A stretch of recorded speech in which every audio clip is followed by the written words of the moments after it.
Hello बच्चों, आइए देखते हैं एक प्रश्न। दो समांतर श्रेणियों के n पदों के योगफलों का अनुपात कोष्ठ में 2n+1 अनुपात 2n-1 है। सिद्ध कीजिए कि 12वें पदों का अनुपात 27:45 होगा। तो अब हम क्या करेंगे, दिए गए प्रश्नों को हल करेंगे। तो यहाँ पे लिखेंगे मुख्य अवधारणा।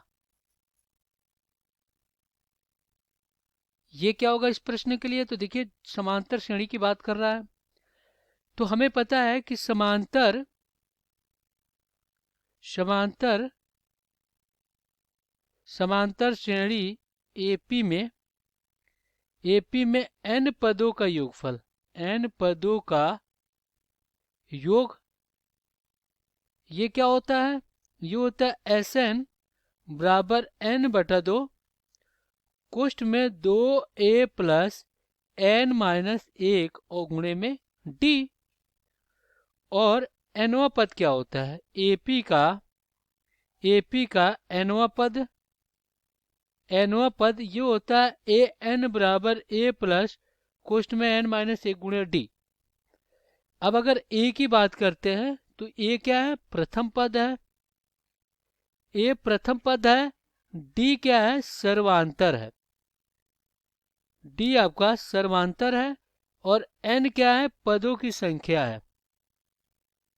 पदों की संख्या।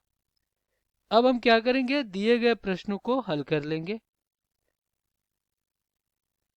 अब देखिए, मान लेते हैं प्रथम समांतर श्रेणी का प्रथम पद क्या है? a1 है। और द्वितीय समांतर श्रेणी का द्वितीय पद d2 है, a2 है। और इसका सर्वांतर d1 तथा d2 है। तो यहाँ पे आपका क्या हो जाएगा? ये हो जाएगा Sn बराबर, पहले के लिए Sn बराबर क्या हो जाएगा? n/2 कोष्ठ में 2a1 प्लस n-1 गुणे में क्या हो जाएगा? d1 हो जाएगा। ये हो गया। और दूसरे के लिए क्या हो जाएगा? Sn बराबर n/2 कोष्ठ में 2a2 प्लस n-1 गुणे में d2। अब यहाँ पे दोनों का अनुपात कितना दिया गया? 2n+1 और संबंधित 2n-1। तो यहाँ पे आपका क्या हो जाएगा? n/2 कोष्ठ में 2a1 प्लस n-1 और गुणे में d2। यही है d1 ये d1 है। और बटा में क्या हो जाएगा? n/2 कोष्ठ में 2a2 प्लस n-1 और गुणे में क्या हो जाएगा? d2 हो जाएगा। और बराबर में जो इनका अनुपात है वो कितना है?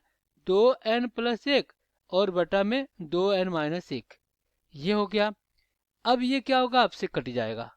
तो यहाँ पे कितना आ गया? 2a1 प्लस n-1 गुणे d1 और बटा में 2a2 प्लस n-1 गुणे में d2 बराबर 2n+1 और बटा में 2n-1।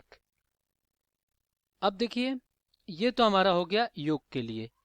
अब यहाँ पे अगर यहाँ पे देखा जाए तो क्या कह रहा है? 12वें पदों का जो अनुपात है वो कितना है? 27:45 का, 47:45 का। तो पहले तो 12वां पद क्या हो जाएगा? ये हो जाएगा अपना a12 बराबर a1 प्लस क्या हो जाएगा? ये हो जाएगा 11 d1। और a12 बराबर a2 प्लस क्या हो जाएगा? 11 d2 हो जाएगा। यही होगा। और हमें क्या करना है? इनको सिद्ध करना है। तो अगर आप एक चीज देखें, अगर इन दोनों का अनुपात निकालें तो क्या हो जाएगा? a1 प्लस 11 d1 और बटा में a2 प्लस 11 d2 बराबर। अब आप देखिए यहाँ पे इन दोनों में अंतर क्या है? 2 और n-1 का। तो अगर इसमें 2 से भाग देंगे तो ये कट जाएगा। 2 से अगर इसमें भाग देते हैं तो ये कट जाएगा।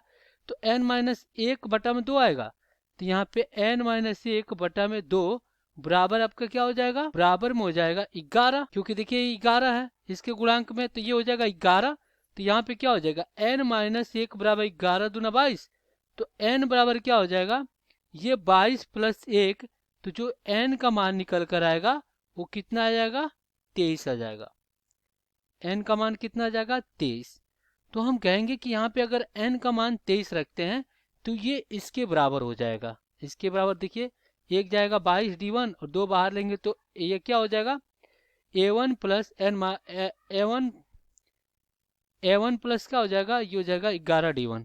इसी प्रकार यहाँ पर भी हो जाएगा। तो n का मान कितना आ गया, 23 आ गया। अब हम क्या करेंगे, जब देखिए जब ये इसके बराबर हो जाएगा, कब, जब n बराबर 23 रखेंगे तो हम n का मान यहाँ पे क्या रख सकते हैं, 23 रख सकते हैं। तो यहाँ पे क्या हो जाएगा, ये हो जाएगा a1 प्लस 11d1 बराबर में क्या हो जाएगा a2 प्लस 11d2 बराबर 2 गुणे कितना 23। n का मान कितना लिया है 23, n का मान कितना निकल कर आया 23 आया। तो ये हो जाएगा अपना प्लस 1 और बटा में 2 गुणे 23 और माइनस क्या हो जाएगा 1 हो जाएगा।